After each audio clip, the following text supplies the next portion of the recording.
ঘুম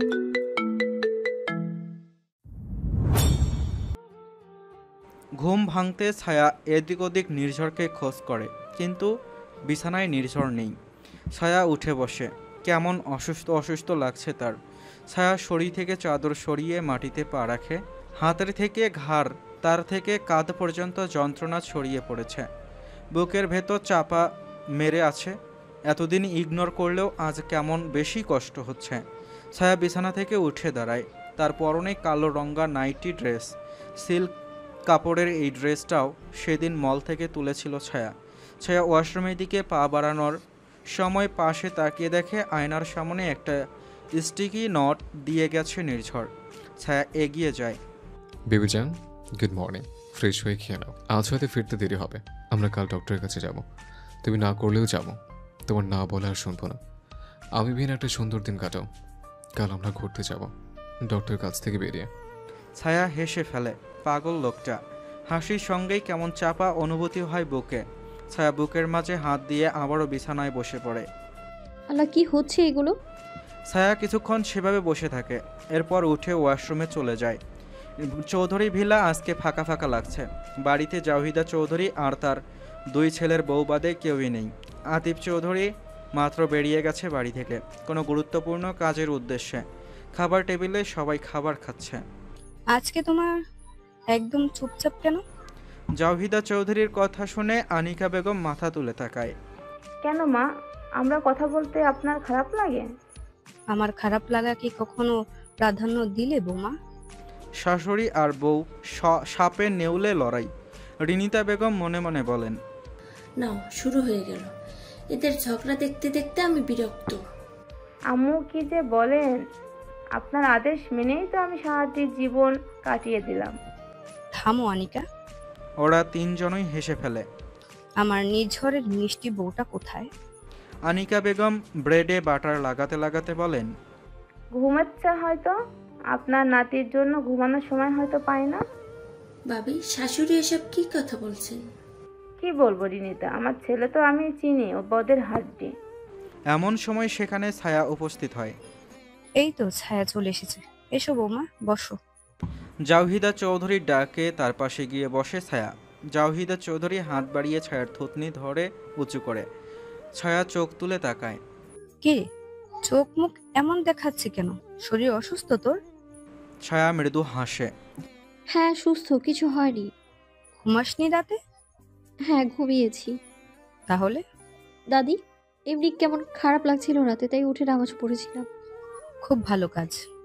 জাহিদা চৌধুরী ছায়ার মাথায় হাত বুলায়। কত লক্ষ্মী একটা মেয়ে।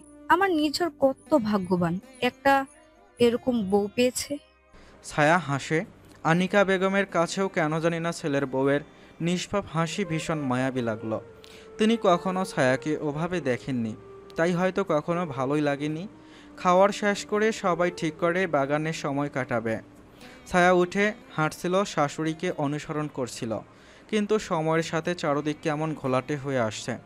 বুকের ভেতর চাপ মেরে রেখেছে যেন কত টন টন পাথর রাখা হয়েছে। হঠাৎ করে সবকিছু অন্ধকার হয়ে আসছে ছায়ার। মাটিতে পড়ে যাওয়ার আগে ছায়া শাশুড়িকে আওয়াজ দেয় শেষবার। মা। আনিকা বেগমের পা থেমে যায়। তিনি ছায়াকে পড়ে যেতে দেখে ধরার চেষ্টা করেন, কিন্তু পারেন না। ছায়া, এই ছায়া, কি হয়েছে ছায়া মা? মা দ্রুত আসুন, ছায়া মা জ্ঞান হারিয়েছে।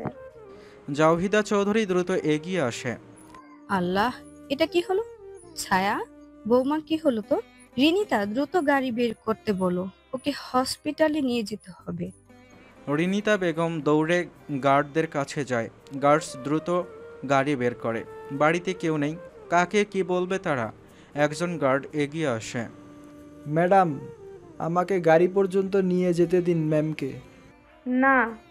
কি বলছো আনিকা? ওকে না তুললে নিবে কিভাবে?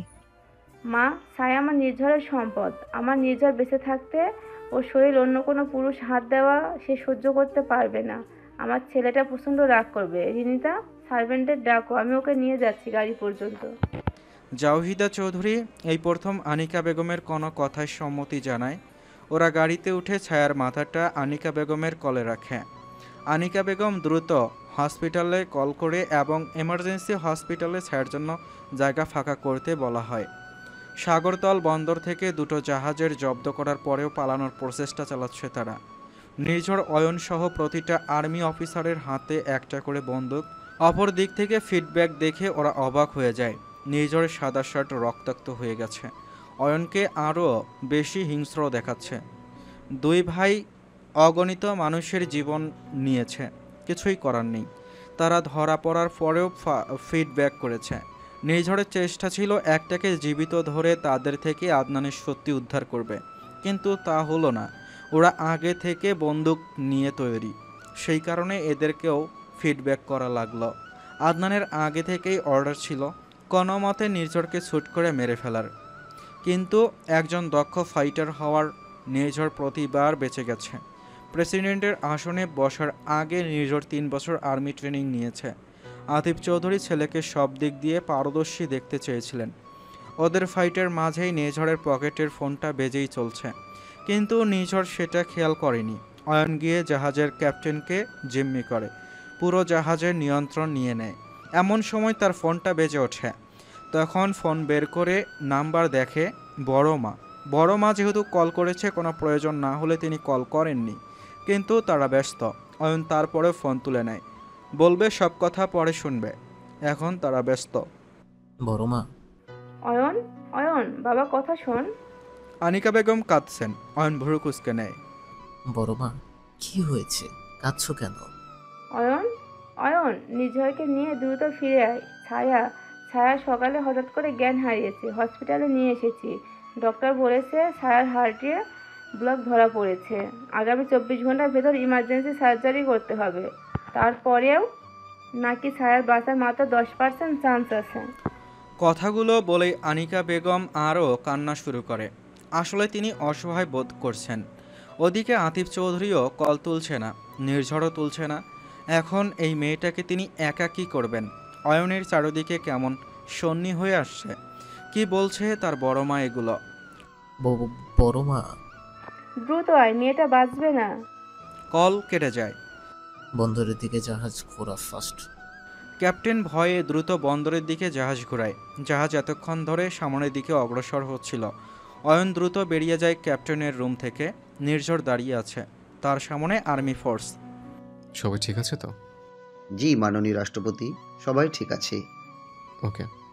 নির্ঝর শান্তির নিঃশ্বাস ফেলে ছিল, এমন সময় অয়ন ছুটে আসে। ভাই। নির্ঝর ফিরে তাকায়। কি হয়েছে? ভাই। নির্ঝরের ভ্রু কুঁচকে আসে। কি হয়েছে? ভাবি। অয়নের কথা থেমে যাচ্ছে। নির্ঝর তাকিয়ে আছে অয়নের দিকে। ভাবি হসপিটালে, দ্রুত চলো, বড় মা কল করেছিল। কি হয়েছে? অয়ন নিশ্চুপ। অয়ন, কি হয়েছে ওর? জানি না, বড় মা ঠিক করে কিছু বলতে পারেনি, শুধু ডক্টর বলেছে ভাবির হার্টে ব্লোজ ধরা পড়েছে, আগামী 24 ঘন্টার ভেতরে ইমার্জেন্সি সার্জারি করতে হবে। সার্জারি করার পরও 10% চান্স আছে এই স্টেজে বাঁচার। নির্ঝরের হাত থেকে বন্দুকটা কখন যেন অসহায়ের মতো মাটিতে পড়ে গেল। একটা নিঃশব্দ ধ্বনি, কিন্তু তার ভেতরটা যেন সেই শব্দেই ছিন্ন ভিন্ন হয়ে গেল। চারপাশটা হঠাৎ করেই বেমানান ঠেকছে তার কাছে। পৃথিবীটা যেন মুখোশ পরে দাঁড়িয়ে আছে, সব চেনা মুখের আড়ালে এক একটা ছলনার ছায়া। প্রতিটি নিঃশ্বাসে সে টের পাচ্ছে ভীষণ একটা ভার, যেন সমগ্র বিশ্ব তার বুকের ওপর চেপে বসে আছে, নিঃশেষ করে দিচ্ছে তাকে। এ কি কোনো দুঃস্বপ্ন, নাকি এই নিষ্ঠুর বাস্তবতাই সত্যি? নিজের হঠাৎই অনুভব করে সে কিছুই শুনতে পাচ্ছে না, কোনো শব্দ, কোনো আওয়াজ, এমনকি নিজের শ্বাস প্রশ্বাসটাও যেন নিঃশব্দ। সময় থেমে গেছে, হাওয়ার যেন একটা জমাট কুয়াশা। চোখের সামনে সব ঝাপসা হয়ে গেছে। তার মস্তিষ্ক তখন ভেসে ওঠে এক মুখ, একটি হাসি মুখ, বিশ্বাসযোগ্য নয়। সব কিছুই যেন কোনো বিভীষিকাময় দুঃস্বপ্ন। সে দাঁড়িয়ে থাকে নিথর, নিশ্চল, হৃদয়ের ভেতর এক অবর্ণনীয় চিৎকার জমে থাকে, কিন্তু সেই চিৎকার কারো কানে পৌঁছায় না। এই পৃথিবীটা কি এতটাই নিষ্ঠুর হতে পারে, যেখানে ভালোবাসা নামক শব্দটি এভাবে নির্বাসনে পাঠানো হয়? নির্ঝরের চোখের সামনে তখন কেবলই কাল রাতে ছায়ার মুখশ্রী, অতীতের দৃশ্য, আর সে দাঁড়িয়ে থাকে তাদের মাঝখানে, একটি ভাঙ্গা হৃদয় নিয়ে, নির্বাক, নিঃসঙ্গ, নিঃস্ব। সে কিভাবে কি করবে বুঝতে পারল না। মেয়েটা অসুস্থ, মেয়েটা তাকে কিছু বলল না, আর সেও চুপচাপ মেনে নিল। হয়তো এই পরিস্থিতি না আসলে নির্ঝর কখনোই বুঝতে পারতো না ভালোবাসার গভীরতা আসলে কতখানি। রাস্তার সকল ট্রাফিক সিগন্যাল ক্লিয়ার করে দেয়া হয়েছে। 8খানা কালো মার্সিডিজ ছুটে চলেছে শহরের বুক চিরে বেসামাল হয়ে। অয়ন নির্ঝরকে যথাসম্ভব চেষ্টা করছে ফলো করতে। নির্ঝর যেন পাগলের মতো স্পিডে গাড়ি চালাচ্ছে।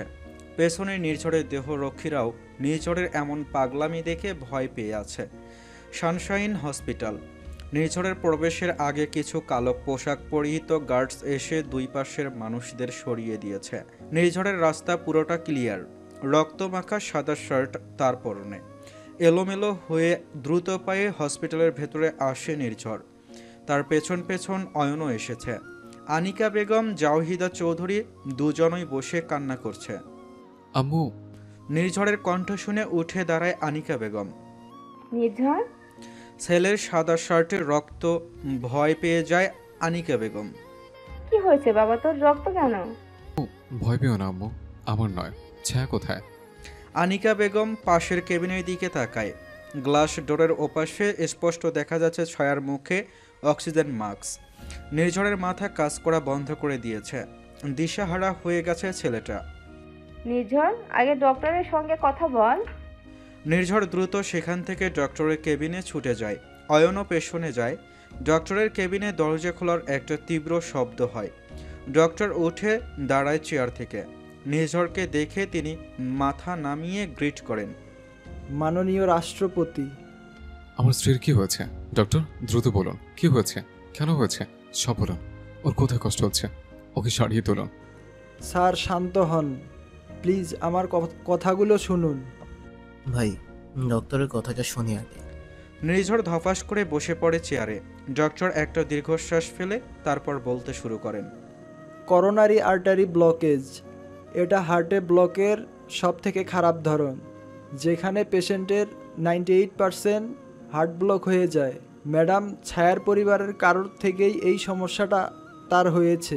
আমার ধারণা তার মা বাবার ভেতর কারোর হার্টে সমস্যা আছে। ওনার রক্তে এলডিএল, খারাপ কোলেস্টেরল বেশি জমে গিয়েছে, যা ধমনীতে চর্বি জমিয়েছে। সব থেকে বড় কথা হলো এসব অনেক দিন ধরেই হচ্ছে, কিন্তু উনি এই বিষয়ে কোনো গুরুত্ব দেয়নি। ওনার যখন বুকে ব্যথা অনুভব হয়েছে তখন যদি সঙ্গে সঙ্গে এই ট্রিটমেন্ট শুরু করা হতো তাহলে হয়তো এত দূর আসতেই না ব্যাপারটা। উনি হয়তো সর্বদা ভেবেছেন উনি সুস্থ, কিন্তু ওনাকে ভেতর থেকে ধীরে ধীরে শেষ করে দিয়েছে। এটা অবশ্য অনেকটা স্বাভাবিক, একটু একটু বুকে ব্যথাকে অবহেলা করলে এমনটাই হয়, কিন্তু ওনার কেস এখানে একটু বেশি ডিপ হয়েছে। আমাদেরকে ইমিডিয়েটলি সার্জারি করাতে হবে। তার জন্য পেশেন্টকে কনসোল করুন। ওনার মনে জীবনের আশা জাগলে এটা আরও ভালো হবে। যা করার করুন, আমার স্ত্রীকে বাঁচান। আমার স্ত্রী আমার জীবনের সব। প্লিজ ডক্টর, আমার নিঃশ্বাস কেড়ে নেবেন না আমার বুক থেকে। আমি ওর কিছু ওগুলো সহ্য করতে পারবো না। আমার পুরো পৃথিবী জুড়ে একটা নারী বসবাস করছে। নির্ঝর ভেঙে পড়েছে কান্নায়, কষ্টে, নাম না জানা এক অদ্ভুত অসুখে। ডক্টর নির্ঝরের পিঠে হাত রাখে। মাননীয় রাষ্ট্রপতি। ডক্টর থেমে যায়। নির্ঝর মাথা তুলে তাকায়। ম্যাডাম, ছায়ার কাছে বাঁচার জন্য মাত্র 10% সম্ভাবনা আছে। আপনাকে বন সাইন করতে হবে, এরপরেই আমরা সার্জারি শুরু করব। ডক্টরের গলা ধরে আসছিল। যদিও ছায়ার সার্জারির সব কিছুর প্রস্তুতি চলছে, কিন্তু বন্যা সই করলে সার্জারি করা সম্ভব নয়। নির্ঝরের সব কিছু আবারও থমকে গিয়েছে। আশেপাশের কোনো শব্দই তাকে ছুঁতে পারছে না। ছায়াকে প্রথম দেখার পর থেকে এই পর্যন্ত যা যা হয়েছে সবটা ফ্ল্যাশব্যাক হয়ে স্মৃতিতে আসছে। ছায়ার হাসি মুখ, তাকে সবই তো মেনে নিয়েছিল। কেবল তো শুরু হয়েছিল তাদের সংসার। মেয়েটা সবেমাত্র তাকে ভালোবাসা শুরু করেছিল। নিয়তি এত নিষ্ঠুর কেন? হবে না, আমি ওকে ছাড়া বাঁচবো না। ওকে আমাকে ফিরিয়ে দিতে বল আমাকে। এই প্রকৃতির সাক্ষী, ওর কিছু হয়ে গেলে আমার আজ পৃথিবীর শেষ দিন। নির্ঝর ব্যালেন্স হারিয়েছে। অয়ন নির্ঝরকে ধরে বসে। ভাই, ভাবির সঙ্গে দেখা করুন, নিজেকে শক্ত করুন, শান্ত হন ভাই। অতিরিক্ত কান্নার ফলে নির্ঝরের নিঃশ্বাস নিতেও কষ্ট হচ্ছে। নীল রঙা জামাটায় বড্ড বেনামানান লাগছে ছায়াকে। নিস্তেজ হয়ে পড়ে আছে হসপিটালের বেডে, মুখে অক্সিজেন মাস্ক, চারদিকে শুধু ডাক্তারি জিনিসপত্র। নির্ঝরের মনে পড়ে যায় কাল রাতের কথা। মেয়েটা তাকে প্রথমবার আমি আপনাকে ভালোবাসি কথাটা বলল, আর নির্ঝর খুশিতে আত্মহারা হয়ে গেছিল। নির্ঝর নিজের কাপা হাতে ছায়ার হাতটা ধরে। এতক্ষণ জ্ঞান ছিল না ছায়ার। ডক্টর একটা ইঞ্জেকশন লাগিয়ে দিতে ছায়ার একটু জ্ঞান আসে। ক্লান্ত বুঝে আসা চোখ দুটো একটু খুলে তাকায় ছায়া। নির্ঝর ছায়ার কপালে হাত রাখে। বউ, নির্ঝরের গলা ধরে আসছে। কি বলবে, কিভাবে বলবে, সব শব্দ গুলিয়ে যাচ্ছে। ছায়ার ঠোঁটে একটু হাসি দেখা গেল। ক্লান্ত হাতটা নিয়ে যায় অক্সিজেন মাস্কের কাছে। নির্ঝর উত্তেজিত হয়ে পড়ে। কি করছে বেবিজান? এটা খোলো না। ছায়া মাথা নাড়ায়। নির্ঝর মাস্কটা সরায়। ছায়া নিঃশ্বাস নিতে কষ্ট হচ্ছে। আমি আপনার থেকে পালাতেই চাইছিলাম, কিন্তু এখন চাই না। আমাকে ধরে রাখুন। ভালোবাসি তো, আমি ভীষণ ভালোবাসি। ছায়া থেমে থেমে বলা কথাগুলো নির্ঝরকে আরও ভেঙে দিচ্ছে ভেতর থেকে। বোকা হরিনি, কিছু হয়নি তোমার, শুধু একটা সার্জারি, ব্যাস। আবার সব কিছু রঙিন হয়ে যাবে আমার প্রিয়তমা, সব ঠিক হয়ে যাবে। বুঝটা কে কাকে দিল বোঝা গেল না, তবে কঠিন পুরুষের চোখেও যে পানি আসে, সে ভেতরে থেকে দুমড়ে মুচড়ে যায়, তা বোঝা গেল। ছায়া চোখ বন্ধ করে নিল। নির্ঝর দ্রুত অক্সিজেন মাস্ক পরিয়ে দেয় ছায়াকে। ইতোমধ্যে সেখানে নার্স উপস্থিত হয়। মাননীয় রাষ্ট্রপতি, ম্যাডামকে এখন আমাদের ওটিতে নিয়ে যেতে হবে। নির্ঝর সরে দাঁড়ায়। তার জীবন, তার হৃদয়ের মালিক, পুরো একটা দেশ, একটা জাতি সাক্ষী প্রেসিডেন্ট তার স্ত্রীকে কতটা ভালোবাসে। সবাই তার পাগলামি দেখে চোখের পানি ফেলছে। ছায়াকে অতীতে শিফট করা হয়েছে। শহরের সব দক্ষ কার্ডিওলজিস্ট এক জায়গায় হয়েছে। তার ভেতর একজন নামকরা বিদেশি ডক্টরও আছে। এই মুহূর্তে পুরো দেশের কাছে এই খবর ছড়িয়ে পড়েছে। নিউজ রিপোর্টে বারবার করে ছায়ার সংবাদ শোনানো হচ্ছে। আতিফ চৌধুরী যেখানে গিয়েছিলেন সেখানে গিয়ে তার কানে খবরটা আসে। তিনি প্রথম বিশ্বাস করতে চাইছিল না, কিন্তু নির্ঝর সানশাইন হসপিটালে ঢোকার সময় কিছু রিপোর্টার তার ছবি তুলেছিল, সেগুলো বারবার শো করা হচ্ছে। আতিফ চৌধুরী এটা লক্ষ্য করে দ্রুতই হসপিটালের উদ্দেশ্যে রওনা দেয়। সবাই এতটা ঘোরের মধ্যে আছে যে তৌফিক হাসান এবং রাবেয়া বেগমকে বলা হয়নি। তৌফিক হাসান দুপুরের খাবার খেয়ে টিভির সামনে এসে বসলেন। রোজ এমন হয় না, আজকে মনের লাগলো একটু টিভি ছাড়তে। টিভি ছেড়ে তৌফিক হাসান সংবাদের চ্যানেলে যা দেখে তা দেখার জন্য তিনি মোটেও প্রস্তুত ছিল না। তার হাত থেকে রিমোটটা মাটিতে পড়ে গেল। রাবেয়া বেগম ছুটে আসে তৌফিক হাসানের চিৎকার শুনে। কি হয়েছে? দেখো ওরা কি বলছে ওরা। রাবেয়া বেগম সংবাদের দিকে চোখ রাখে। তার কলিজার পানি শুকিয়ে যাচ্ছে। কি গো, দাঁড়িয়ে আছো কেন? চলো না, আমাকে নিয়ে চলো আমার মেয়ের কাছে। তৌফিক হাসান এবং রাবেয়া বেগম রওনা করে রাজধানীর উদ্দেশ্যে। ওটিতে নিয়ে যাওয়া হয়েছে ছায়াকে। সেখানে শুধু নির্ঝরকে অ্যালাউ করা হয়েছে। কাচের গ্লাসের ওপাশে ছায়ার সার্জারি চলছে অপারেশন থিয়েটারে। ছায়ার কষ্ট হচ্ছে, নিঃশ্বাস নিতে পারছে না সে। ছায়ার কষ্ট দেখে নির্ঝরের সহ্য হয় না। এটা কেমন অদ্ভুত কষ্ট। এই কষ্ট কেন হচ্ছে তার? কেন তার বুকের ভেতর সব কিছু দুমড়ে মুচড়ে যাচ্ছে? মনে হচ্ছে জীবনের সব সময় এখানেই থেমে যাচ্ছে। একটা সুন্দর সংসার, ছায়ার হাসি মুখ, ওদের জীবনের পরিকল্পনা, সব কিছুই কি তবে শুধু স্বপ্ন হয়ে থাকবে? নির্ঝরের চোখের সামনে তাদের বিয়ের দিনের দৃশ্য ভেসে আসে। আমি সেদিন ইচ্ছে করে এমনটা করিনি বিবেচান। তোমার জীবন সংকট ছিল। আমার কাছে আমার বাড়িতে ছাড়া তোমার সুরক্ষিত করতে তোমাকে জোর করা লেগেছিল। আমার শত্রুরা তোমাকে চিনে নিয়েছিল। তোমাকে আমি রিস্ক নিতে চাইনি বিবেচান, চাইনি। ছায়ার কষ্ট হচ্ছে, এটা দেখে নির্ঝর নিজেকে আর শান্ত রাখতে পারছে না। নির্ঝরের বাম পকেটে একটা শুটার গান ছিল, সেটাকে তুলে মাথায় ঠেকায়। বিবেচান, চিন্তা করো না। পৃথিবী থেকে কেমন সব জায়গায় তোমাকে অনুসরণ করবো আমি। মৃত্যুর পর কোনো হুর লাগবে না। হি আল্লাহ, আমার বউকে আমার হুর বানিও। স্পষ্ট ভাষায় সংবাদ পাঠ করা হচ্ছে। ছায়ার না বাঁচার সম্ভাবনাই বেশি। কিছু কিছু চ্যানেল তো নিজেদের চ্যানেলের ভিউয়ের জন্য ছায়াকে মেরে কবর পর্যন্ত দিয়ে দিয়েছে। মিডিয়ার বর্তমান অবস্থা খুব একটা ভালো নয়। ওরা ভিউসের জন্য সব করতে পারে। বেডরুমে বসে ওয়াইন পান করছিল আদনান। কিছু একটা মনে করে টিভিটা অন করছিল। নিউজের এই অবস্থা দেখে নিজের স্থান থেকে উঠে দাঁড়ায় আদনান। মাত্র বাড়িতে এসেছে সে। আতিক চৌধুরীও ছিল তার সঙ্গে। কই, তিনিও এমন কিছু বলল না? আদনান উঠে দাঁড়ায়। তার অস্থির লাগছে। আদনান ফোনটা তুলে কাউকে কল করে। হ্যালো বস, সানশাইন হসপিটালে খোঁজ পাঠা। প্রেসিডেন্টের ওয়াইফের কি অবস্থা, দ্রুত খবর বের করে আমাকে জানা। স্যার, একটু কঠিন কাজ। এই জন্য তোকে কলটা করেছি আমি। দাঁতে দাঁত চেপে কথাটা বলে আদনান। জি বস। ফোনটা কেটে আদনান বসে পড়ে। কি অদ্ভুত, এত অস্থির কেন লাগছে? না বসতে ইচ্ছে করছে, না দাঁড়াতে। মেয়েটা কি এতটাই গুরুত্বপূর্ণ? হ্যাঁ, গুরুত্বপূর্ণ, ভীষণ গুরুত্বপূর্ণ।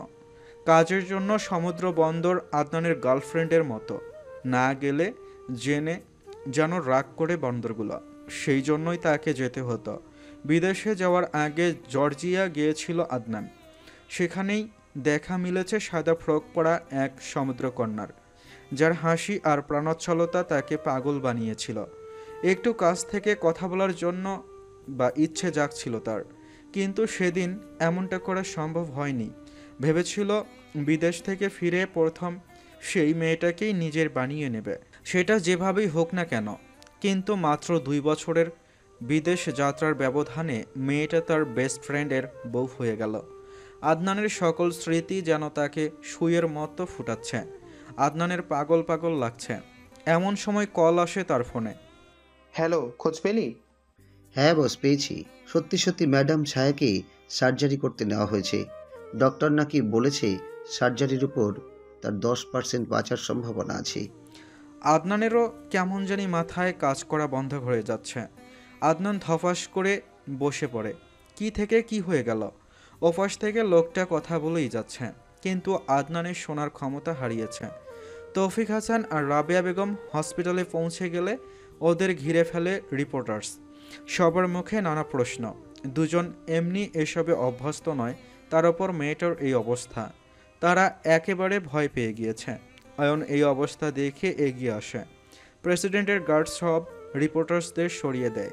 অয়নের মুখশ্রী রাগে রক্তলাল হয়ে গেছে। এটা কি এই দেশের টিভি চ্যানেলের অবস্থা? একজন অসুস্থ মানুষ ভেতরে জীবন মরণের মধ্যে দাঁড়িয়ে আছে। তার মা বাবাকে ঘিরে প্রশ্ন করা হচ্ছে, মেয়েটা কি বাঁচবে? আপনার কি মনে হয়? Wow, very good. প্রস্তুতি হয়নি সবাই। ভাবি সুস্থ হতে আপনাদের সব কয়টা চ্যানেলের আমি নিজ হাতে বন্ধ করব। অয়ন কথাগুলো বলে তৌফিক হাসান এবং রাবিয়া বেগমকে নিয়ে হসপিটালের ভেতরে চলে আসে। অয়নের ঠান্ডা মাথার থ্রেট শুনে সবাই ভয় পেয়ে গেছে। ভেতরে আঙ্কেল আন্টি প্লিজ এখানে বসুন। আমার ছায়া কোথায়? সার্জারি চলছে এই মুহূর্তে, সেখানে শুধু ভাইও যাওয়ার পারমিশন আছে। দোয়া করুন আন্টি। রাবেয়া বেগম মুখে কাপড় চেপে কান্না করছেন। মিসেস চৌধুরী মায়ার লাগলো। তিনি এগিয়ে আসেন, রাবেয়া বেগমের ঘাড়ে হাত রাখেন। রাবেয়া বেগম আনিকা বেগমের দিকে তাকিয়ে আরও শব্দ করে কেঁদে ফেললেন। এমন সময় আতিফ চৌধুরী উপস্থিত হয় সেখানে। আনিকা, হোয়াটস হ্যাপেন? মানে আমাকে বুঝিয়ে বলো। শান্ত হ, তোমাকে বারবার ফোন করলাম, কোথায় ছিলে? আমি একটা কাজে গিয়েছিলাম। মা, কি হচ্ছে এখানে? বস, সব বলছি বস। পুরো চৌধুরী পরিবার এখন সানশাইন হসপিটালে। রোজ প্রথমে চাইল না যাবে, কিন্তু এই সময় যদি সে না যায় তবে মিডিয়াও উল্টো নিউজ করবে, তাই সেও উপস্থিত হয় সেখানে। অয়ন দ্বিতীয় ফ্লোরে এসে যেটা দেখে তা দেখার জন্য সে মোটেও প্রস্তুত ছিল না। ভাই। অয়ন দৌড়ে গিয়ে নির্ঝরের থেকে বন্দুকটা নিয়ে নেয়। ওটা আমাকে দিয়ে দে। ভাই তুমি কি পাগল হয়ে গেছো? শান্ত হও ভাই প্লিজ। নির্ঝর বসে পড়েছে মাটিতে। অয়ন জড়িয়ে ধরে নির্ঝরকে শক্ত করে। তার জীবনে এমনও কিছু তাকে দেখতে হবে, এটা অয়ন ভাবেনি কখনো। ভেতরে ছায়ার যে নিঃশ্বাস নিতে কষ্ট হচ্ছে তা স্পষ্ট। নার্সরা পাগল হয়ে আছে। অক্সিজেন সিলিন্ডার বদলানো হচ্ছে বারবার। আমি সত্যিই মরে যাব। যদি আল্লাহ আমার থেকে ওকে নিয়ে যায়, মরে যাব। অয়নের চোখ বেয়ে পানি গড়িয়ে পড়ে। এ কেমন পরীক্ষা? এই পরীক্ষা কেন? এটা কি ভালোবাসার পরখ করা পরীক্ষা? মানুষ কাউকে এতটা ভালোবাসতে পারে? কিভাবে সম্ভব? ইতোমধ্যে সব জায়গায় নিউজ চ্যানেলে একই নিউজ। অনু এবং তার বাবা এসব নিউজ দেখছে। অনুর চোখে পানি চলে আসে। নির্ঝরের যে পাগলামি তারা তুলতে পেরেছে তা দেখেই পুরো দেশ প্রেসিডেন্টের মতো স্বামীর কামনা করে চলছে। বাবা, কেউ কাউকে এতটা ভালোবাসতে পারে? অনুর বাবা মৃদু হাসেন। পারে, সঠিক মানুষটা তার অর্ধাঙ্গিনীকে ভীষণ ভালোবাসতে পারে। তুমিও মাকে এমন ভালোবাসতে? হ্যাঁ, এই জন্য তোর মায়ের যাওয়ার পরে আমি আর কোনো নারীকে নিজের জীবনের জায়গায় দিতে পারিনি। আই উইশ আমার হাজবেন্ড যেন প্রেসিডেন্টের ভাই হয়, দুইজনের একই ডিএনএ। আমার কিছু হয়ে গেলেও এরকম পাগল হয়ে যাবে। জাহিদ মির্জা মেয়ের কথায় হেসে দিলেন। হ্যাঁ, আল্লাহ তোমার সকল চাওয়া পূর্ণ করুক। তবে আল্লাহ সত্যি অনুর চাওয়া পূর্ণ করে দেবে। সত্যি বাবা, এই পৃথিবীর এরকম ভালোবাসা নেই। সবাই যেন মেকি। সেটা ঠিক বলেছিস। শুনেছিলাম দেশপ্রধান একজন মালির মেয়েকে বিয়ে করেছিল। মেয়েটার নাকি মত ছিল না। মত না থাকলে বিয়ে কিভাবে হলো? সেটা তো দেশের কাকপক্ষী পর্যন্ত টের পায়নি বিয়েটা কিভাবে হলো। কিন্তু আজ এই দৃশ্য দেখে মনে হচ্ছে মেয়েটাকে জোর করে বিয়ে করলেও ঠিক করেছে। এত ভালোবাসা কোথায় পেত সে? ঠিক বলেছ বাবা। কেটে গেছে 9 ঘন্টা। এ বিশাল সময়ের সার্জারি শেষ হয়ে ডক্টর বেরিয়ে আসে। ইনি হলেন সেই ডক্টর যিনি পুরো অপারেশনটাকে পরিচালনা করেছেন। নির্ঝর বসেছিল সেখানেই, সাথে অয়নও। নির্ঝরের যে কাণ্ড সে দেখল, এতে করে নির্ঝরকে একা ছাড়া সম্ভব না। নির্ঝর ডক্টরকে দেখে উঠে দাঁড়ায়। ডক্টর? ডক্টর নিজের মাস্ক আর হাতের গ্লাভসগুলো খুলে নেন। মাননীয় রাষ্ট্রপতি, আমার সঙ্গে আসুন। নির্ঝর এক ঝলক ছায়ার দিকে তাকায়। অক্সিজেন চলছে, তবে এখন হয়তো আর নিঃশ্বাস নিতে কষ্ট হচ্ছে না তার। এরপর সে ডক্টরের সঙ্গে চলে যায়। ডক্টর কেবিনে বসে, নির্ঝরও বসে সাবনে। আপনার অবস্থা দেখে আমার বুঝতে বাকি নেই তাকে আপনি কতটা ভালোবাসেন। দেখুন, আমরা আমাদের সমস্তটা দিয়ে চেষ্টা করছি, কিন্তু ওনার জ্ঞান যদি 24 ঘন্টার ভিতর না ফিরে তাহলে? ডক্টর থেমে গেলেন। তার কেমন কষ্ট হচ্ছে নিজেরই। তাহলে ওনার কমায় যাওয়ার সম্ভাবনা বেশি। নিজেকে প্রস্তুত রাখুন এবং সৃষ্টিকর্তার কাছে দোয়া করুন। এতগুলো বাজে খবর পরপর এসেছে, এই খবরটা যেন নিতান্তই ক্ষুদ্র। নির্ঝর উঠে দাঁড়ায়, সেখান থেকে প্রস্থান করে। অয়নও বেরিয়ে যায়। অয়ন বাড়িতে যাও। কেন ভাই? আমার জন্য পরিষ্কার কাপড় নিয়ে আয়, আমি গোসল করব। তার সঙ্গে জায়নামাজ আর টুপি এক্ষুনি আনতে বলছি। আমি টুপি ছেড়ে কোথাও যাব না। অয়ন বেরিয়ে আসে, সবাইকে সংবাদ দিয়ে দেয়। তখনও বিপদ মাথার ওপর। আম্মু, দাদিকে নিয়ে চলে যাও বাড়িতে। রোজ তুইও চলে যা। না দাদু ভাই, আমি যাব না কোথাও। দাদি পৌঁছার চেষ্টা করো, এটা হসপিটাল, তুমি অসুস্থ। এইভাবে বসে থাকলে মাথায় ব্যথা বাড়বে। অয়ন বুঝিয়ে রোজি, জাওহিদা চৌধুরী, রিনিতা খান, আতিক চৌধুরী সবাইকে পাঠিয়ে দেয়। তবে নির্ঝরের বাবা মা এবং ছায়ার বাবা মা কেউই যায়নি। তাদের জন্য আলাদা রেস্টিং রুম, সেখানে বসার ব্যবস্থা করেছে অয়ন। তারপর নির্ঝর যা বলে সেই কাজগুলো করে। অয়ন নির্ঝরের হাতে কাপড়গুলো ধরে দেয়। নির্ঝর তার রক্তমাখা কাপড় ছেড়ে পরিষ্কার হয়ে নেয়। এরপর বেরিয়ে আসে। আমি মসজিদের ভেতরে আছি, আমার ছায়া জ্ঞান ফিরলে আমি যেন প্রথম জানতে পারি। জি ভাইয়া, যা বলবে তাই হবে। নির্ঝর বেরিয়ে যায়। এখানে সবাই এক, গরিব ধনী, ছোট বড়। মৌলানা নির্ঝরের অবস্থা দেখে বুঝতে পারলেন তার ভেতরে কি চলছে। তিনি নির্ঝরের মাথায় হাত রাখলেন। বাবা, তুমি আল্লাহর দরবারে এসেছো। তুমি তোমার জন্য যেটা উত্তম সেটাই করবে। চিন্তা করো না, তোমার স্ত্রী সুস্থ হয়ে যাবে। হাজত নামাজ পড়ো, যতক্ষণ না পর্যন্ত তার জ্ঞান আসে ততক্ষণ পর্যন্ত আল্লাহ তাআলার কাছে সিজদা করো। খেয়াল রেখো, কারো কথা শুনবে না, কোনো কথাও বলবে না। নির্ঝর সম্মতি জানায়। সে নামাজ আদায়ের জন্য জায়নামাজে দাঁড়ায়। তার স্ত্রীকে তার চাই, তার নিঃশ্বাস যেন আল্লাহ ফিরিয়ে দেয়। কতগুলো প্রহর কেটে গেছে বোঝা গেল না। হাঁটুতে যন্ত্রণা শুরু হয়েছে, তারপরেও নির্ঝরের কোনো বিরতি নেই। তার এবাদত সে করেই চলেছে। অন্যদিকে সানশাইন হসপিটালের ভেতর আনিকা বেগমও নামাজ পড়ে দিলেন ছেলের বউয়ের জন্য। রাবিয়া বেগমের চোখের পানি শুকাচ্ছে না। তিনি বিরতিহীনভাবেই কাঁদছেন। তাদের কত আদরের বাচ্চা। আতিফ চৌধুরী সবার জন্য জুস নিয়ে এসেছে। সবাইকে দিয়ে তৌফিক হাসানের পাশে বসে। নিন ভাই, আর কতক্ষণ কিছু না খেয়ে কাটাবেন? এভাবে মেয়েটা সুস্থ হবে না। তৌফিক হাসান মাথা তুলে তাকায়। আমার মেয়েটার ভেতরে এত বড় রোগ লুকিয়ে আছে, আমরা বুঝতেও পারলাম না। কেমন বাবা মা আমরা! নিজেদের দোষ দিয়ে লাভ নেই, সবই আল্লাহর পরীক্ষা। তিনি অবশ্যই ভালো কিছু করবেন। ভাই, আপনারা বা ভাবির কারোর কি হার্টের রোগ ছিল এর আগে? হ্যাঁ, রাবিয়ার হার্টের সমস্যা, তবে ওকে সার্জারি করানো লাগেনি, ঔষধের ফলে ঠিক হয়ে গেছে। ডক্টর তাই বললেন। ছায়া যদি আগে বলতো তাহলে ওষুধ দ্বারাই সারানোর সম্ভব হয়ে যেত। আমার মেয়েটা আমাদের কখনো বুঝতে দেয়নি ভেতরে ভেতরে সে এত বড় রোগ লুকিয়ে বেঁচে আছে। নির্ঝরের হাতে ফুলের তোড়া। সে একটি বাগানের ভেতর দাঁড়িয়ে আছে। তার সামনেই সুন্দর একটা সাদা ফ্রক পরিহিত মেয়ে দাঁড়িয়ে। মেয়েটা হঠাৎ করেই ফিরে তাকায়। নির্ঝর হেসে ফেলে। বেবিজান, ডাক্তার ছায়ার ভীষণ পছন্দ। ছায়া খিলখিল করে হেসে দেয়। এরপর নির্ঝরের দিকে এগিয়ে যায়। নির্ঝরও সেখানে দাঁড়িয়ে আছে। গম্ভীর মুখখানায় ফুটেছে হাসি। সেই হাসির সাক্ষী এই প্রথমবার হলো ছায়া। ছায়া ফুল বাগিচার ভেতর থেকে নির্ঝরের দিকে দৌড়ে যায়, কিন্তু ওকে স্পর্শ করার আগেই সবটা কুয়াশা ঘেরা হয়ে যায়। ছায়ার হাসিও সরে যায়। কোথায় আপনি নির্ঝর?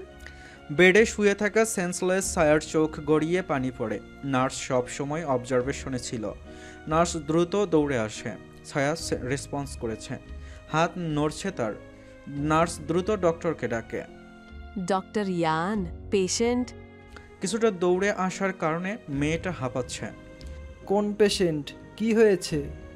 ম্যাডাম, ছায়া রেসপন্স করছে। ডক্টর কথাটা শুনে ভীষণ খুশি হয়ে যায়। সে দ্রুত অয়নকে কল করে। অয়ন মসজিদের বাহিরে দাঁড়িয়েছিল। তার ভাইকে বিরতিহীনভাবে নামাজ আদায় করতে দেখেছে দূর থেকেই। এমনটা হয়তো আপন ভাই হলেও করে না। অয়ন এবং নির্ঝর দুজন দুজনের পথ চলার সাথী। হ্যাঁ ডক্টর, বলুন। মাননীয় রাষ্ট্রপতিকে নিয়ে আসুন, ম্যাডাম স্যার রেসপন্স করেছে। অয়নের চোখ উজ্জ্বল হয়ে ওঠে। ধন্যবাদ ডক্টর, এক্ষুনি আসছি। অয়ন কলটা কেটে ভেতরে চলে যায়। নির্ঝর মোনাজাতে ছিল। অয়ন বলে ওঠে, ভাই, ভাবির রেসপন্স করছে, ডক্টর যেতে বলেছে। নির্ঝর শেষ বাক্যে আলহামদুলিল্লাহ বলে উঠে দাঁড়ায়। তার হাঁটুতে উরুতে ব্যথা হয়েছে। অয়ন ধরে বসে নির্ঝরকে। ভাই, আমি ঠিক আছে, তুই চল।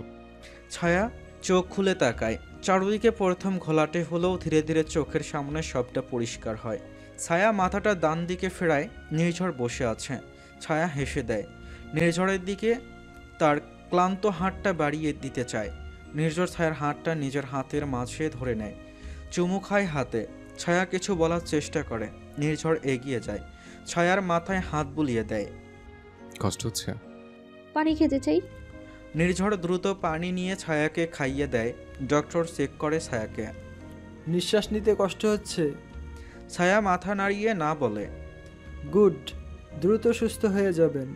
মাননীয় দেশ প্রধান, ওনাকে নিয়ে কিছু হেলদি খাবার খাইয়ে দেওয়ার ব্যবস্থা করুন। জি অবশ্যই, থ্যাংক ইউ ডক্টর। আমি ধন্যবাদ পাওয়ার 20% হকদার। যদিও সার্জারি আমি পরিচালনা করেছি, কিন্তু এই পেশেন্ট আপনার জন্য অশ্রুর বিনিময়ে আল্লাহকে ফেরত দিয়েছে। কথাগুলো বলে ডক্টর চলে যায়। ভাই, আমি সবাইকে খবরটা দিয়ে আসি। অয়নও ওদের একা রেখে চলে যায়। ছায়া নির্ঝরের মুখের দিকে তাকিয়ে আছে। কি ক্লান্তি ভর করেছে সুদর্শন মুখখানায়। ছায়া নিজের জায়গা থেকে সরে যায়। কি হয়েছে? ইশারা করে নির্ঝরকে তার পাশে শুতে বলে। কষ্ট হবে না? না, একটু না। নির্ঝর বেডে উঠে ছায়ার পাশে শুয়ে পড়ে। ছায়া তার মাথাটা নির্ঝরের এক হাতের ওপর রেখেছে। নির্ঝরের শরীরের ঘ্রাণ তাকে শান্ত করছে, তাকে শান্তি দিচ্ছে অদ্ভুত এক। আমি এভাবে থাকতে চাই সারা জীবন। নির্ঝর হেসে ফেলে। এভাবে রাখবো সারা জীবন? এত এলোমেলো কেন হয়েছেন? আপনাকে দেখে আমার কষ্ট লাগছে। আমি নিশ্চিত আপনি কিছু খাননি। সেসব কথা পরে হবে। না, আমাকে খাবার এনে দিন, আপনিও খাবেন। নির্ঝর অয়নকে কল করে স্যুপ আনতে বলে। ঠিক আছে ভাই। ডক্টর সবাইকে দেখা করার পারমিশন দিয়েছে, সবাইকে নিয়ে আসছি।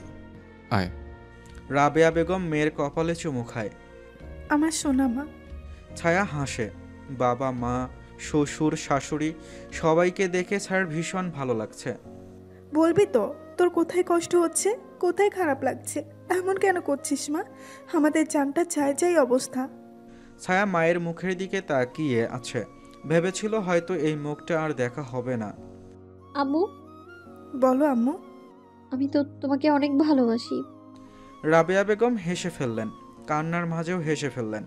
মেয়ের কপালে আবারও চুমু খায়। আমিও তোমাকে অনেক ভালোবাসি। সবাই নিরিবিলি ছায়ার কপালে হাত বুলিয়ে দেয়। নার্স বলল একজন বাদে পেশেন্টের থেকে রুম থেকে সবাইকে চলে যেতে। তাই সবাই চলে গেল।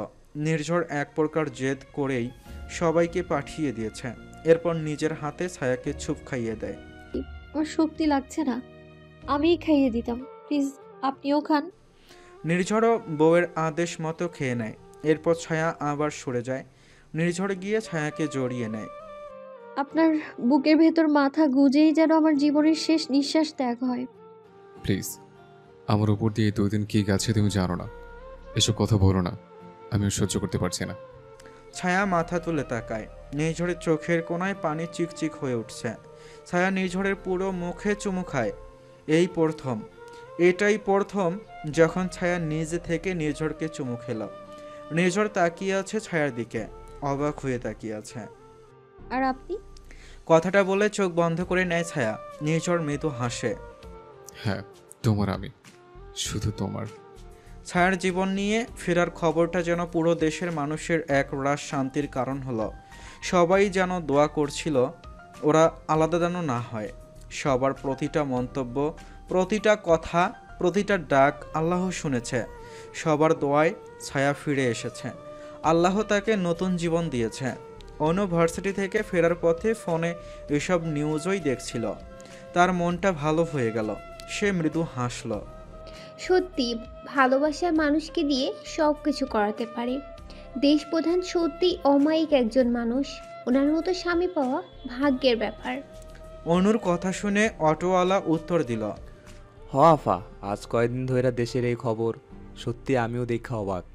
রাষ্ট্রপতির মতো অত বড় একজন মানুষ নিজের বউয়ের জন্য এত কিছু করলো। আল্লাহ ভালোবাসা থাকলে এসব সম্ভব। উনার পিছনে মায়া মানুষের অভাব আছে। উনি কইলে তো কত মায়া হাজির হয়। তারপরেও একটা মায়ার লগে লোকটা যে পাগলামি করলো, ভালোবাসা এখনো বাচ্চা আছে। উনার উপরে আমার যে সম্মানটুকু ছিল আরও বাড়লো। অনুও হাসে। সত্যি বলেছ চাচা, প্রতিটা মেয়েই ওনার মতো স্বামী কামনা করবে। পুরো 2টা দিন নির্ঘুম কেটেছে নির্ঝরের। 2টো চোখের পাতা যে 1 সেকেন্ডের জন্য এক হয়নি। ছায়ার জ্ঞান আসার পরে সবাই দেখা করে চলে গিয়েছে। অয়ন থাকতে চেয়েছিল, কিন্তু নির্ঝর ফোর্স করলো। ওই ছেলেটাও তো 2 দিন ঘুমায় না, বাড়িতে গিয়ে রেস্ট করুক। ছায়া যে নিজের পাশে নির্ঝরকে শুইয়েছে, লোকটা সময়ের ব্যবধানে সেভাবেই ঘুমিয়ে গিয়েছে। ছায়া নির্ঝরের দিকেই তাকিয়ে আছে। লোকটা ঠিক কতটা ক্লান্ত সেটা তাকে দেখলেই বোঝা যাচ্ছে। ছায়া নিজের ডান হাতটা নির্ঝরের মাথায় রাখে, ঘন চুলের মাঝে হাত বুলিয়ে দেয়। গরম পড়েছে বেশ। রুমের এসিটা চলছে ঠিকঠাক, কিন্তু নির্ঝরের চুলের মধ্যে হাত দিয়ে বুঝতে পারে সে ঘেমে গেছে। ছায়া একটু কষ্ট করে পাশ থেকে রিমোট নিয়ে পাওয়ারটা একটু কমিয়ে দেয়। মানুষটার কষ্ট হলে যে তারও কষ্ট লাগে। রাত গভীর। মাঝরাতেই হঠাৎ ঘুম ভেঙে যায় ছায়ার। গলা শুকিয়ে এসেছে। পাশে নির্ঝর ঘুমিয়ে আছে। মায়া হলো, ডাকতে মন চাইল না। ছায়া পাশে থাকা পানিটা নিজেই নিতে চাইল, কিন্তু হচ্ছে না। হাতে নাগাল পাচ্ছে না। ছায়ার নড়াচড়ায় মৃদু শব্দ তৈরি হয়। নির্ঝর দ্রুত উঠে পড়ে। কি হয়েছে? কিছু লাগবে? ছায়া দীর্ঘশ্বাস ফেলে। সে চায়নি নির্ঝরকে জাগাতে। আপনি উঠে গেলেন? কিছু লাগবে? পানি লাগতো। নির্ঝর উঠে পানি নিয়ে ছায়াকে খাইয়ে দেয়। ডাকুনি কেন? আপনার ক্লান্ত শরীরটাকে জাগাতে মন চায়নি আমার। আমি এখানে তোমার জন্যই আছি। এসব কেন ভাবো? ছায়া মৃদু হাসে, নির্ঝরের হাতের ওপর মাথা রাখে। মাননীয় দেশপ্রধান, আপনি আমার সবটা জুড়ে বিস্তার করছেন। নির্ঝর ছায়ার কথাটা শুনে ওর কপালে চুমু খায়। আমার জন্য তোমার সমস্ত ঘৃণা যে শেষ হয়েছে, এটা আমার কাছে অনেক। ছায়ার চোখ ছলছল করে ওঠে। সরি, আপনাকে না জেনে অনেক কষ্ট দিয়েছি আমি। ঘুমাও বিবিজান, রাত গভীর। সকাল 10টা। ছায়া তার চুলগুলো একটু আঁচড়ে দিতে বলে নির্ঝরকে। নির্ঝর ছায়ার চুলগুলো আঁচড়ে বেঁধে দেয়। বউকে এত ভালোবাসতে হয় বুঝি? নির্ঝর হেসে উত্তর দেয়, আমি তোমাকে কতটা ভালোবাসি জানি না, তবে ভালোবাসা পরিমাপের কোনো যন্ত্র থাকলে অবশ্যই সেটা আমার ভালোবাসা পরিমাপ করতে পারতো না। তোমার সঙ্গে বাঁচতে চাই, বড় বয়সে একসঙ্গে হাঁটতে চাই, এবং আমার কবরটা আমি তোমার পাশে চাই। ছায়া নির্ঝরের দিকে তাকিয়ে আছে। লোকটা তাকে কত ভালোবাসে। এমন সময় রুমের দরজায় নার্স নক করে। আসবো? এসো। নার্স এসে ছায়ার ঔষধ এবং কিছু কাজ সেরে যায়। আনিকা বেগম এসেছেন খাবার নিয়ে। অয়ন আর আতিফ চৌধুরী গেছে অফিসে। আনিকা বেগম নির্ঝরের জন্য কাপড় নিয়ে এসেছেন। কি রে মা, এখন কেমন আছিস? ভালো। চুলকে বেঁধে দিয়েছে উনি? আনিকা বেগম হাসলেন। সুন্দর দেখাচ্ছে। বেশ লজ্জা পায় ছায়া। নির্ঝর, গোসল করে নাও, তোমার পোশাক নিয়ে এসেছি। অয়ন বলছিল যদি পারো তাহলে একটু তোমার বাসভবনে যাও, আমি 2 রকমের পোশাক নিয়ে এসেছি। ঠিক আছে আম্মু, তুমি আছো? হ্যাঁ আমি আছি, তুমি যদি বাসভবনে যাও তাহলে আমি ছায়ার সঙ্গে থাকবো। ঠিক আছে। নির্ঝর ওয়াশরুমে চলে যায়। এটা হসপিটালের সর্বোচ্চ খরচের ভিআইপি কেবিন। হসপিটালটা এই দেশের সব থেকে পুরাতন হসপিটাল। এই ভূখণ্ডটি স্বাধীন হয়েছিল নির্ঝরের পরদাদা তার দাদার হাত ধরে। এরপর আস্তে আস্তে প্রজন্ম থেকে প্রজন্ম, নির্ঝরের পর দাদা তার দাদা, যিনি এইখানে স্বাধীন করেন, তিনি এইখানে বৈদ্যশালা তৈরি করেছিলেন তার প্রিয়তমার জন্য, যে অসুস্থতার কারণে মারা যায়। তখন কোনো চিকিৎসা দেওয়ার ব্যবস্থা তেমন ছিল না। সবেমাত্র দেশ স্বাধীন হলো যে জালেমরা দেশ শাসন করতে, তারা কখনো সাধারণ মানুষের কথা ভাবেইনি। তখন থেকে এই হসপিটাল চৌধুরী পরিবারের দেখাশোনায় বেড়ে উঠেছে। আজ সেটা দেশের 1 নম্বর হসপিটাল। তাই এখানে থাকাটা তেমন অসুবিধা নয় নির্ঝরের জন্য। তার ওপর কথা হচ্ছে তার বউয়ের জন্য যে মাটিতেও ঘুমাতে পারবে। আনিকা বেগম ছায়ার পাশে বসেন। নির্ঝর শাওয়ার নিয়ে রেডি হয়ে বেরিয়ে যায় প্রেসিডেন্টের রাষ্ট্রদুর্গ। সেখানে আগে থেকেই অয়ন এবং আতিফ চৌধুরী উপস্থিত আছেন। নির্ঝর কেবিনে প্রবেশ করে দেখে তার বাবা এবং অয়ন দুজনেই চিন্তিত। কি হয়েছে? তোমাদের এমন চিন্তিত দেখাচ্ছে কেন? নির্ঝরের কণ্ঠ শুনে অয়ন উঠে দাঁড়ায়। ভাই, তুমি এসেছো? হ্যাঁ, কি হয়েছে আমাকে খুলে বলো। অয়ন দীর্ঘশ্বাস ফেলেন। আদনান দেশ ছেড়ে পালিয়েছে। সম্ভব নয়, আমি ওর দেশ থেকে যাওয়ার পথ বন্ধ করেছিলাম, আমার আদেশ ছিল এটা। চৌধুরী পরিবারের কেউ সাহায্য করেছে যখন তুমি ব্যস্ত ছিলে ভাবিকে নিয়ে। বাবা, এসব কি বলছো? ঠিক বলেছে, চিন্তিত আমি। এবার কি হবে? নির্ঝরের এই মুহূর্তে প্রচণ্ড রাগ হচ্ছে। আর সেই পরিবারের বিশ্বাসঘাতকটাকে? অয়ন আতিফ চৌধুরীর দিকে তাকায়। আমি জানি না, তবে ঘরের ভেতর কেউ সাহায্য করেছে তাই জানি, নাহলে ওর বিরুদ্ধে ক্রিমিনাল ওয়ারেন্ট বের করতে করতে ও হাওয়া হয়ে গেল কিভাবে? বাবা, এটা একটা অসম্ভব বাজে অনুভূতি যখন আমার হচ্ছে। বিমানবন্দরের সব কটাকে ফায়ার করো। কিন্তু ভাই, আমি যা বলেছি তাই। আমার কথা না শুনে কিসের জন্য একটা ক্রিমিনালকে দেশের বাইরে পাঠানো হলো? নির্ঝর রাগে ফুঁসছে। এতগুলো প্রেশার একটা মানুষ কিভাবে নিতে পারে? ভাই চিন্তা করো না, রাস্তা বের হবে। আমাদের সমস্ত প্রমাণের জায়গায় করতে দাও, এরপর ওকে দেশে আনার জন্য আপিল করব। তুই সাগরতেল বন্দরে যা ভাই, কিছুদিন থেকে আয়, ওখানে সর্বোচ্চ প্রমাণ পাওয়া যাবে। ঠিক আছে বাবা, আজ থেকে অনলাইনের সমস্ত রকম জুয়ার প্রমোশন বন্ধ। যে অনলাইন প্ল্যাটফর্মে যে সেলিব্রিটি এইসব প্রমোট করবে তাকে জেলে দেবে। এসব করে দেশটা রসাতলে চলে যাচ্ছে। ঠিক আছে, আমি ব্যবস্থা নিচ্ছি। কাজ সেরে হসপিটালে ফেরার সময় নির্ঝর দেখে একটা বাচ্চা গোলাপ ফুলের গাজরা নিয়ে দাঁড়িয়ে আছে। নির্ঝর বাচ্চাটাকে ডেকে গাজরাগুলো কিনে নেয়। এরপর আবার হসপিটালের দিকে চলে যায়। হসপিটালে পৌঁছে দেখে ছায়া আর তার মা বসে গল্প করছে। এই দৃশ্য দেখার জন্য নির্ঝরের চোখ দুটো ব্যাকুল হয়েছিল। নির্ঝরের জীবনের সব থেকে কাছের দুজন নারী। তার দাদি তো সব সময় ছায়াকে ভালোবেসেছে, কিন্তু তার মা হয়তো মেনে নিতে পারছিল না। আনিকা বেগম পেছন ফিরে নির্ঝরকে দেখে উঠে দাঁড়ায়। আরে তুই এসেছিস বাবা, বাড়িতে যেতে পারতি। না আম্মু, তুমি চলে যাও। না, আর একটু থাকে। নির্ঝর হেসে প্যাকেট থেকে দুটো গাজরা বের করে একটা মায়ের হাতে আরেকটা ছায়ার হাতে পরিয়ে দেয়। তোমাদের দুজনকে সুন্দর লাগছে। কোথায় পেলি? খুব সুন্দর, তাজা। রাস্তায় একটা বাচ্চা বিক্রি করছিল। আনিকা বেগম সেখানে কিছুক্ষণ থেকে চলে যায়। নির্ঝর ক্যাজুয়াল পোশাক পরে নেয়, ছায়াকে দুপুরের খাবার খাইয়ে দেয়, ঔষধ দিয়ে দেয়। এভাবেই নির্ঝরের যত্নে 7-8 দিন কেটে যায়। রোজ ছায়াকে গোসল করিয়ে দেওয়া, ছায়ার চুল বেঁধে দেওয়া, ছায়াকে যত্ন করা, প্রতিটা কাজ নির্ঝরের একান্ত আপন হয়ে গিয়েছিল। ছায়ার হৃদয় এখন নির্ঝরের নামেই স্পন্দিত হয়। লোকটাকে সে ভালোবাসে, ভীষণ ভালোবাসে। রাবেয়া বেগম এসে নির্ঝরকে বাড়িতে যেতে বললেন, কিন্তু সে যায়নি। একটা সেকেন্ডও ছায়াকে একা ছাড়েনি। ছায়া ভাবে, এত ভালোবাসা তার কপালে লেখা ছিল।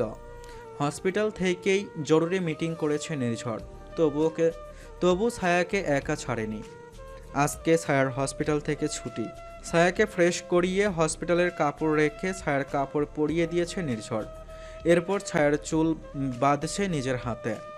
ছায়া এখন বেশ সুস্থ, তবুও নির্ঝর তার চুল বেঁধে দিচ্ছে। ছায়া চোখ বন্ধ করে অনুভব করছে। চুল বাঁধা হলে নির্ঝর সেগুলো ব্যাগে রেখে ছায়ার সামনে আসে। ছায়ার হাতে যে চুড়ি দুটো ছিল সে দুটো পরিয়ে দেয়। পারফেক্ট। চুরি না পড়লে বউ লাগে না। ছায়া হাসে। কথা দিচ্ছি কখনো এই চুরি খুলবো না। সত্যি? হুম। নির্ঝর উঠে দাঁড়ায়, কিন্তু পেছন থেকে ছায়া নির্ঝরের হাতটা ধরে বসে। নির্ঝর ফিরে তাকায়। শুনুন। নির্ঝর আবার হাঁটু গেড়ে বসে। বলো। ছায়া একটা নিঃশ্বাস নেয়, এরপর নিচু হয়ে নির্ঝরের ওষ্ঠজোড়া আঁকড়ে ধরে। নির্ঝর কিছুক্ষণ নীরব হয়েছিল, বুঝতে পারছিল না হলোটা কি, কিন্তু পরবর্তীতে ছায়াকে জড়িয়ে ধরে। কিছুক্ষণ পর ছায়া লজ্জা পাচ্ছে এখন। নির্ঝরের বুকের ভেতর থেকে মাথা উঠাতে নারাজ। আমাকে দেখতে দাও তোমার মুখটা। এত লজ্জা কিভাবে পাও? চলুন বাসায় যাই। নির্ঝর হাসে। চলো। ছায়াকে নিয়ে নির্ঝর বাড়িতে প্রবেশ করেছে। জাওহিদা চৌধুরী সকাল থেকে সার্ভেন্টদের ওপর চড়ে আছে। আমার নাতি বউ অসুস্থ, যদি কোথাও কোনো ধুলো বালি আমি দেখি সবার খবর আছে কিন্তু। সবাই ওনার ভয়ে নিজেদের কাজ ঠিকঠাক করে করছেন। আনিকা বেগম শাশুড়ির পাশে এসে দাঁড়ায়। ও মা, আর কত বকবেন বেচারাদের? এবার চলুন, আমার নির্ঝর আপনার হাতে যে মাংস ভুনাটা পছন্দ করে ওটা বানাতে আমাকে সাহায্য করুন। আচ্ছা চলো, তোমরা কাজ ঠিকঠাক ভাবে করো। জাওহিদা চৌধুরী দীর্ঘ নিঃশ্বাস ফেললেন। দাদুভাই এই দিনে গুলোতে ভালো করে না খেয়েছে, না নিজের খেয়াল রেখেছে। দেখছো তুমি, দাড়ি বড় হয়ে গেছে ছেলেটার। আমার ছেলেটা ছায়াকে বড্ড ভালোবাসে। আমি শুধু ভাবি, সেদিন যদি ছায়ার কিছু হয়ে যেত, আল্লাহ কি ভয়ঙ্কর আমার ছেলেটার কি হতো মা। আলাই বালাই ভেবন মা, মায়ের মন শত্রুর চেয়েও খারাপ হয়। এসব ভেবো না, চলো রান্না বসাই। 12টা নাগাদ সময়ে নির্ঝর ছায়াকে নিয়ে বাড়িতে ফেরে। আতিফ চৌধুরী ছিল ছায়া আর নির্ঝরের সঙ্গে। আতিফ চৌধুরী ছায়াকে হাত ধরে নামায়। আয় মা, আমার সাথে আয়। নির্ঝরের ফোন এসেছে, তাই সে একটু পাশে গিয়েছে। ছায়ার অবশ মনটা এখন থেকে যেন 1 সেকেন্ডের জন্য নির্ঝরকে হারাতে চায় না। ছায়াকে এদিক ওদিক তাকাতে দেখে আতিফ চৌধুরী হাসলেন। চলে আসবে মেয়ে, মাটির দিকে তাকা, নাহলে পড়ে যাবি। ছায়া চোখ সরিয়ে নেয়, মাথা নিচু করে হেসে ফেলে। সরি বাবা। আতিফ চৌধুরী ছেলে বউকে নিয়ে সোফায় বসায়। আনিকা বেগম বেরিয়ে আসে। কেমন আছিস মা? ভালো আছি মা। তৌফিক ভাই আর রাবেয়া আপু আসবে না? আমার সাথে কথা হয়নি মা। ও, তুই রুমে যাবি? না মা, কতদিন হসপিটালের সাদা দেয়াল দেখতে দেখতে এখন আমার চোখ দুটোর কষ্ট হয়ে গেছে। ছায়া নাটকীয়তার সাথে কথাগুলো বলছে। উপস্থিত সবাই হেসে দেয়। নির্ঝরও সামনে দাঁড়িয়ে ছায়ার কথাগুলো শুনছিল। মেয়েটার বাচ্চামি দেখার জন্য কোনো কাল নেই। সে সারাটা জীবন দাঁড়িয়ে থাকতে পারে এই মেয়েটার এই হাসি মুখটা দেখার জন্য। কেমন বউপাগল পুরুষ সে, ভাবলেও মাঝে মধ্যে হাসি পায়। লিভিং রুমে বসে সবার সাথে কথা বলছে ছায়া। রোজই সিঁড়ি বেয়ে নেমে আসে। এতক্ষণ সে জানতো ছায়া এসেছে, তবে ইচ্ছে করে বের হয়নি। রোজই এসে ছায়ার মুখোমুখি বসে। দ্রুত সুস্থ হয়ে গেছো ছায়া, নতুন জীবনের জন্য শুভকামনা। ছায়া মিষ্টি হাসি দেয়। ভাবি বলো রোজ, তোমার বড় ভাইয়ের বউ না আমি? ছায়ার কথা শুনে রোজির চোখ বড় বড় হয়ে গেছে। সে তাকিয়ে আছে ছায়ার দিকে। ছায়া আনিকা বেগমের দিকে তাকিয়ে বলে, আম্মু আমি কি ভুল বললাম? না, ভুল কেন বলবে, ঠিক বলেছ। রোজি বিরক্তিকর পরিস্থিতিতে পড়েছে। বলো না রোজ, ভাবি ডাকো। তোমার মুখে ভাবি ডাক ভালো লাগবে। কি মিষ্টি কণ্ঠ তোমার, না পারলে নির্ঝর ভাইয়ের বউ বলেও ডাকতে পারো। রোজি উঠে দাঁড়ায়, মনে মনে বলে। এরপর জোরপূর্বক হাসি টানে ঠোঁটে। হ্যাঁ ভাবি, হসপিটাল থেকে ফিরেছেন, রেস্ট করুন, আমি এখন আসি। রোজি চলে যায়। নির্ঝর এবার ছায়ার কাছে চলে আসে। চলো উপরে চলো, এবার অনেক সময় বসে আছো। নির্ঝর তার বউকে পাঁজা কোলে তুলে সিঁড়ি বেয়ে ওপরে উঠে চলে যায়। ছায়াকে বিছানায় বসিয়ে ছায়ার পায়ের জুতো জোড়া খুলে ফেলে। তোমার পা দুটো লাল কেন হয়ে আছে? কষ্ট হচ্ছে? না না, অনেকক্ষণ জুতা পরা, এই জন্যই হয়তো। নির্ঝর মেঝেতে বসে ছায়ার পা দুটো কোলে তুলে নেয়। আরে কি করছেন, এভাবে পায়ে হাত দিতে নেই। সেটা আমি বুঝবো, তুমি চুপ থাকো। নির্ঝর ধীরে ধীরে ছায়ার পায়ে ম্যাসাজ করতে থাকে। এতে করে ছায়ার পায়ের লাল আভাটা চলে যায়। এরপর আলতো করে ছায়ার পা দুটো খাটে রাখে। তুমি বসো, আমি ফ্রেশ হয়ে আসছি। কথাটা বলে নির্ঝর ছায়ার কপালে চুমু দিয়ে এরপর ওয়াশরুমে চলে আসে। ছায়া নির্ঝরের দিকে তাকিয়ে রয়। এত কেন ভালোবাসে লোকটা তাকে। সাগরতলে অয়ন হোটেল রুম ফিরেছে মাত্র। টায়ার্ড সে, সারাদিন ব্যস্ত ছিল, এখন একটু ফ্রি হয়েছে। এ কয়দিনে বন্দর থেকে আদনানের বাবা প্রায় সবগুলো জাহাজ জব্দ করেছে সে। কিন্তু হয়রানির বিষয় হলো তাতে কোনো ভুল পায়নি অয়ন। ভীষণ হতাশ সে। নির্ঝর আজ বাসায় আসতে বলেছে তাকে। একটু পর চেক আউট দিয়ে অয়ন রাজধানীর উদ্দেশ্যে রওনা হবে। আর তার আগে একটু রেস্ট করতে চায়। এই দিনগুলোতে অয়ন বেশ অনেকবার অনুকে দেখেছে। অনুকে দেখলে কেন জানি না অয়নের এনার্জি বুস্ট হয়। অয়ন বিছানায় গা এলিয়ে দিয়ে ওর ফোনে টুনটুন করে কিছু মেসেজ পপ আপ হয়। প্রথমে ইগনোর করতে চাইল, পরে কি মনে করে মেসেজ ওপেন করে অনুর ছবি। একটা ছেলের সঙ্গে হাত ধরে হাঁটছে। মেয়েটা কি খুশি। অয়নের কপালে রাগের ভাঁজ পড়ল। এরপর অয়নের লোকের ফোন আসলো। হ্যালো স্যার, ম্যাম বোধহয় তার বাবার সঙ্গে বিয়ের কথা বলবে। এই ছেলেটা আজই বিদেশ থেকে দেশে এসেছে। আর এই কথা আমাকে এখন বলছো? আমরাও মাত্র জেনেছি স্যার। অয়ন তৎক্ষণাৎ কোর্ট নিয়ে বেরিয়ে যায়। অনু ফারহান নামক ছেলেটার হাত ধরে হাঁটছে রাস্তা দিয়ে। ফারহান হাঁটতে হাঁটতে বলে, তোমাকে ধন্যবাদ, আমার জন্য অপেক্ষা করছো এত বছর। তুমি আমার হৃদস্পন্দন, অপেক্ষা করবে না? তুমি খুব ভালোবাসো আমাকে। হ্যাঁ। অনু হাসে। আমার সঙ্গে বিদেশে চলে যেতে হবে কিন্তু অনু। যাবো তো। তাহলে তোমার বাবাকে বলে দ্রুত বিয়ের প্রস্তুতি নেই।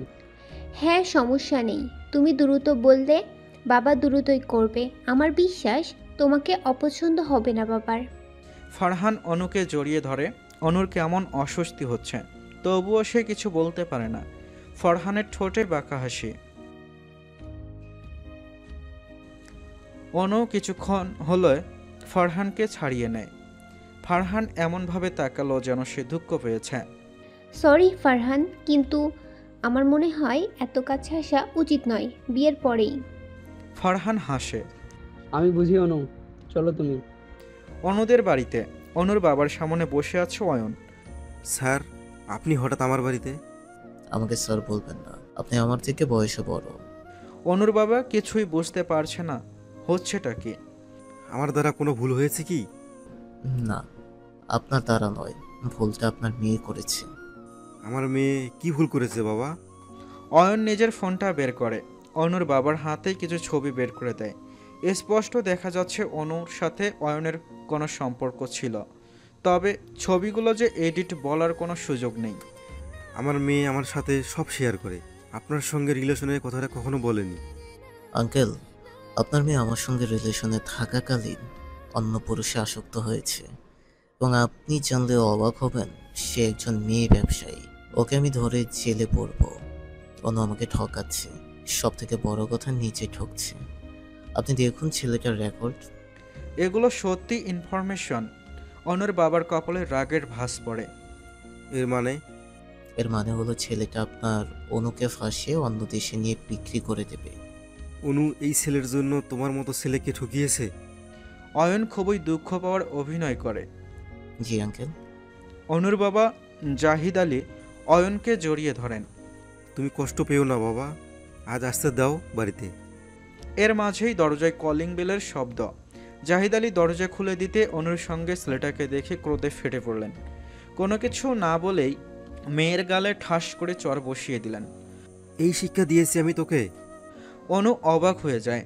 অয়ন তাকিয়ে আছে, তার দৃষ্টি গভীর। শ্বশুরাব্বু মনের মতো কাজটা করলেন, না হলে আমি দুটো মারতাম। অয়ন মনে মনেই কথাগুলো বলল। তার এই মুহূর্তে যে কি রাগ হচ্ছে তা অনুভব করা যাবে না। বাবা মারছো কেন? কি করেছি?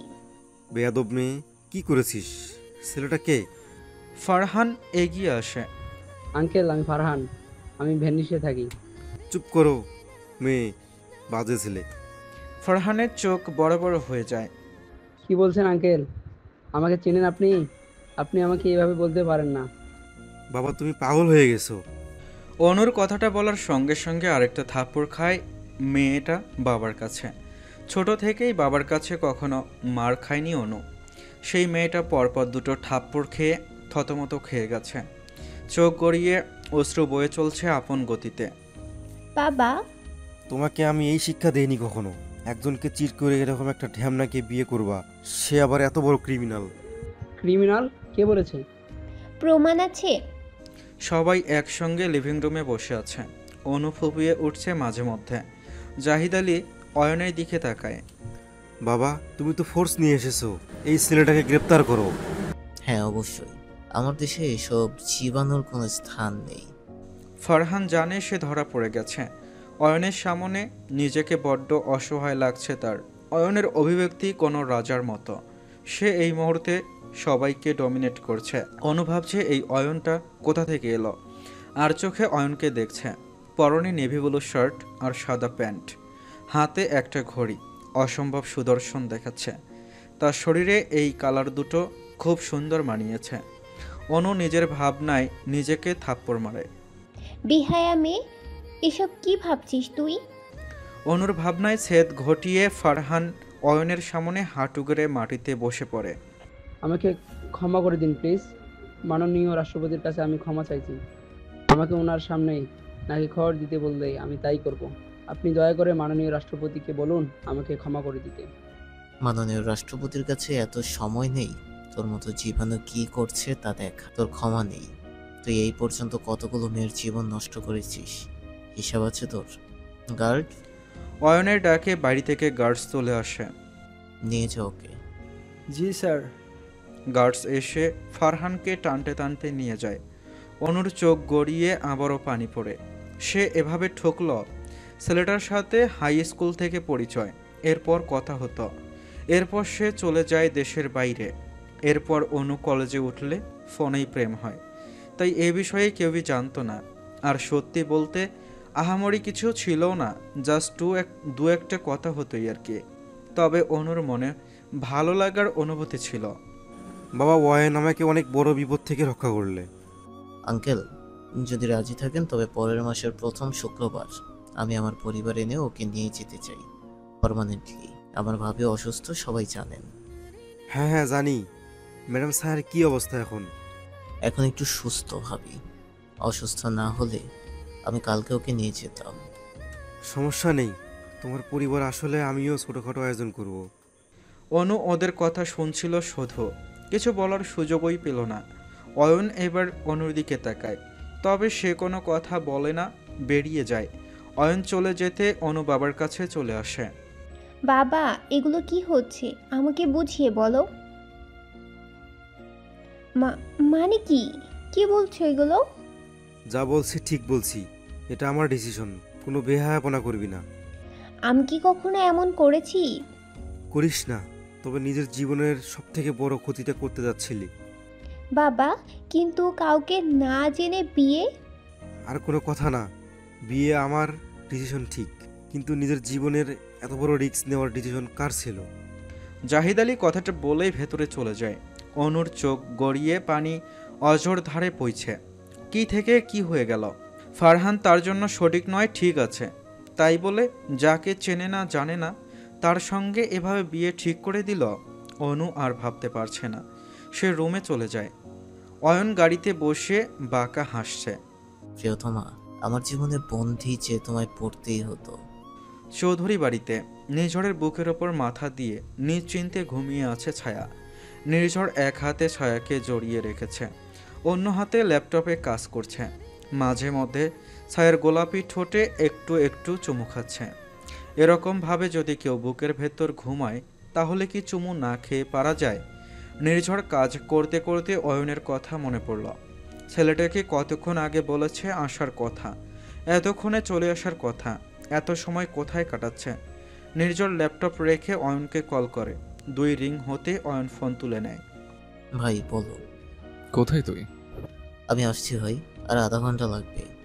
কেন তো দেরি হচ্ছে? কেন? এসে বলছি, অনেক লম্বা ঘটনা। নির্ঝর হেসে ফেলে। মেয়েটাকে নিয়ে আসছিস মনে হচ্ছে। তুমি কিভাবে সব বুঝে যাও? তোর কণ্ঠে শুনলে আমি সব বুঝতে পারি। নিয়ে আসছি না, তবে সবাইকে নিয়ে ওকে আনতে যাব। মাকে কিন্তু রাজি করানোর দায়িত্ব তোমার। ঠিক আছে, তুই আয়। ওকে, বাই। বাই। কল কেটে নির্ঝর ছায়ার দিকে তাকায়। ছায়ার চুলগুলো সরিয়ে ছায়ার কপালে চুমু খায়, এরপর ঠোঁটে। মনটা চাইছে শুধু চুমুই খেয়ে যায়। ছায়া নড়ে চড়ে ওঠে, ঘুমের ভেতরে বিরক্তি নিয়ে শব্দ করে ওঠে। ছায়া সরে যেতে চায় নির্ঝরের থেকে। নির্ঝর শক্ত করে চেপে ধরে। কোথাও যাবে না, আমি ছেড়ে পালাবার কোনো পথ নেই। পালাচ্ছি না, ঘুম পাচ্ছে, ছাড়ুন। ছাড়বো না। নির্ঝর ছায়ার গলায় চুমু খায়। ছায়া চোখ তুলে তাকায়। নির্ঝর মাথা তুলে ছায়ার চোখের দিকে তাকায়। ছায়া মৃদু হেসে বলে, আমার শরীরে দাগ পড়েছে প্রেসিডেন্ট সাহেব, এরপরেও কি আগের মতো ভালোবাসবেন? কথাটা নির্ঝরের বড্ড বেশি খারাপ লাগলো। সে একটানে ছায়ার পরনে থাকা সিল্কি শার্টটা খুলে ফেলে। ছায়া অবাক হয়ে যায়। সার্জারির জন্য তার বুকের ওপর একটা দাগ পড়েছে। ছায়া এই দাগের কথাই বলেছিল। নির্ঝর ছায়াকে কোনো কথা বলার সুযোগ না দিয়েই সেই দাগের ওপর ঠোঁট বুলিয়ে দিতে থাকে। ছায়া বিছানার চাদর খামছে ধরে। নির্ঝর ছায়ার উন্মুক্ত শরীরে চুমু খেয়ে ছায়ার ঠোঁটে চুমু খায়। তোমার রাগ, তোমার খারাপ দিক, তোমার ভালো দিক সবই আমার। গোটা তোমাকে আমি ভালোবাসি। দাগ হচ্ছে বলে ভালোবাসবো না এটা কে বলেছে? বেঁচে গেছো, তুমি অসুস্থ। এখন এই মুহূর্তে তোমায় আমি শাস্তি দিতে পারছি না, নাহলে এখন আমি তুমি বোঝাতাম ঠিক কতটা ভালোবাসি আমি তোমাকে। ছায়া লজ্জা পেয়ে নির্ঝরের বুকে মুখ লুকায়। নির্ঝর বাঁকা হাসে, লাজুক লতা। ছায়ার খোলা পিঠে হাত রাখে। জামাটা দিন। নির্ঝর বাঁকা হেসে ছায়াকে টেনে নেয় নিজের কাছে। জামাটা ছাড়াই ভালো দেখাচ্ছে। ছায়া লজ্জা পেয়ে নির্ঝরের বুকে মুখ লুকায়। নির্ঝর ছায়াকে জড়িয়ে নিয়ে একটা গান ধরে। সহে না যত না কি করি বলো না, যতনে রেখেছি তোমাকে কত না। ও হে মনের সীমানা, তুমি ছাড়া কেউ নাই, আড়াল হয়ে যেন মরে যায়। এই মনের সীমানা, তুমি ছাড়া কেউ নাই, আড়াল হলে যেন মরে যায়। আপনি এত ভালো গান পারেন? তোমার জন্য সব পারি।